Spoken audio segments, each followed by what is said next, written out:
Deixa eu só trazer mais uma informação também relacionada com Felipe Martins. Os advogados do ex-assessor apontaram inconsistências na denúncia feita pela Procuradoria-Geral da República contra Felipe Martins.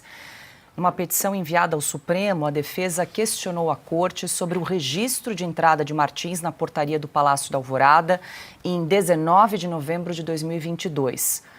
O dado foi usado pela PGR como prova de que o ex-assessor esteve no local no dia anterior, quando supostamente teria sido discutida a alegada minuta do golpe. Comprovantes do Uber e registros da operadora de telefonia TIM, apresentados pela defesa, demonstram que Felipe Martins não participou de nenhum encontro realizado na ocasião. Outro ponto explorado pelos advogados é o laudo da Polícia Federal sobre uma primeira versão da minuta encontrada na casa do ex-ministro Anderson Torres. O exame papiloscópico não identificou digitais de Felipe Martins no documento. O julgamento da denúncia contra Martins e outros 5 acusados será realizado pela primeira turma do Supremo Tribunal Federal entre os dias 22 e 23 de abril. E aí, Piotr, caímos na mesma esparrela, né? Os advogados batem a porta do Supremo para questionar inconsistências aí na denúncia contra Felipe Martins. Nesse caso também, a análise de um possível retorno de Felipe Martins à prisão também está na mesa do ministro relator Alexandre de Moraes. Ou seja, a única instância para se recorrer às questões envolvendo Felipe Martins é a Suprema Corte Brasileira, na pessoa de um único juiz, único magistrado. Paula, vamos lembrar do óbvio, mas o óbvio no Brasil precisa ser dito com muita frequência. Num julgamento em primeira instância, o promotor pediria o arquivamento, dada as condições das provas todas apresentadas.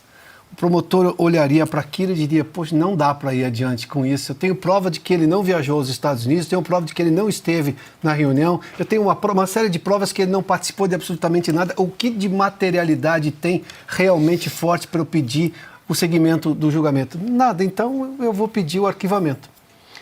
E aí, obviamente, poderia, se ter alguma outra coisa, mas na primeira instância, primeiro não estaria preso, porque não há nenhuma razão para estar preso, muito menos usando tornozeleira eletrônica. Ou seja, a gente não tem um julgamento técnico, nós temos já um pré-julgamento no Supremo, dado o perfil dos ministros que vão julgar o caso, da primeira turma. A gente já falou sobre isso e cabe dizer novamente. Agora, volta ao assunto anterior envolvendo o caso do Felipe Martins, a temporalidade, né? O vídeo é de outubro do ano passado, em que ele aparece mudo e a proibição é dele usar as redes sociais com o perfil dele. Ele falando ativamente, ele não faz isso. O que esse vídeo prova é que ele esteve na justiça no dia que ele devia estar, né? Está lá no fórum, que é uma determinação da cautelar do ministro Alexandre de Moraes. Então a única prova que você tem nesse vídeo é que ele compareceu, além de provavelmente a assinatura que ele fez lá. Mas voltando à questão da temporalidade, o vídeo é de outubro do ano passado. Hoje o ministro Alexandre de Moraes multa e dá 24 horas para a defesa justificar e, obviamente, ele considerar que ele pode continuar usando tornozeleira e em casa. Na quarta-feira está marcado o depoimento naquela audiência dos Estados Unidos que ele vai fazer, obviamente, por videoconferência. Temporalidade explica muita coisa, né? Como acreditar no processo justo diante de tudo isso que a gente está vendo? Os advogados estão fazendo um trabalho brilhante. A gente já viu essas defesas todas naquele primeiro grupo, agora tem o segundo grupo. Ou seja, mas nada disso parece importar. O que a justiça mais prima, que é justamente fazer a justiça com provas elementares, provas cabais de que aquela pessoa pode ser acusada e eventualmente condenada. Bom, você tem todo o processo contrário, mostrando que as pessoas não têm culpa, não tem prova contra elas, mas tudo isso segue o ritmo do Supremo Tribunal Federal. E o pior de tudo isso, Paulo, só para concluir, é que está no Supremo já. Você recorre a quem? E o Supremo, por exemplo, o doutor Marcília explica aqui também, que a gente já falou sobre esse assunto, não cabe, por exemplo, habeas corpus contra a decisão de ministro do Supremo. Então você não pode nem recorrer ao que se chama no direito de pronto-socorro do direito. Você vê um abuso, aquilo pode gerar danos permanentes, então você pede um HC, ou seja, um habeas corpus. Não cabe habeas corpus contra a decisão de ministro do Supremo. Jurisprudência de quem? Do próprio Supremo. É um fenômeno. Piotr, me despeço de você um pouquinho mais cedo hoje. Boa noite. Boa noite. Daqui a pouco tem o Oeste Negócios. Nosso convidado especial hoje é o Marcos Trujillo. Bom, dispensa apresentações, mas sim, faço novamente, economista, diplomata, ex-negociador do acordo Mercosul-União Europeia ainda no governo Bolsonaro, foi secretário na equipe de Paulo Guedes e ex-presidente do Banco do BRICS, hoje provavelmente o economista mais influente do país, ainda mais em tempos de negociações sobre tarifas, da guerra de tarifas no mundo todo. Então, até 8h30 da noite. 8h30 da noite estaremos na audiência. Augusto, eu quero te ouvir, mas deixa eu só exibir na tela. A Ana comentou do André Marcília, advogado, que realmente faz uma cobertura muito rápida, técnica e didática aí do noticiário jurídico brasileiro sobre esse episódio envolvendo o Felipe Martins, porque ele fez uma análise jurídica sobre essa iniciativa do ministro Alexandre de Moraes aí de primeiro multar e depois considerar a prisão de Felipe Martins. Ele disse o seguinte: a decisão do ministro Moraes multando Felipe Martins por post com advogado está totalmente errada. Aí algumas considerações jurídicas. 1. Felipe Martins está proibido, segundo decisão anterior, de utilizar redes sociais sob pena de multa de 20 mil.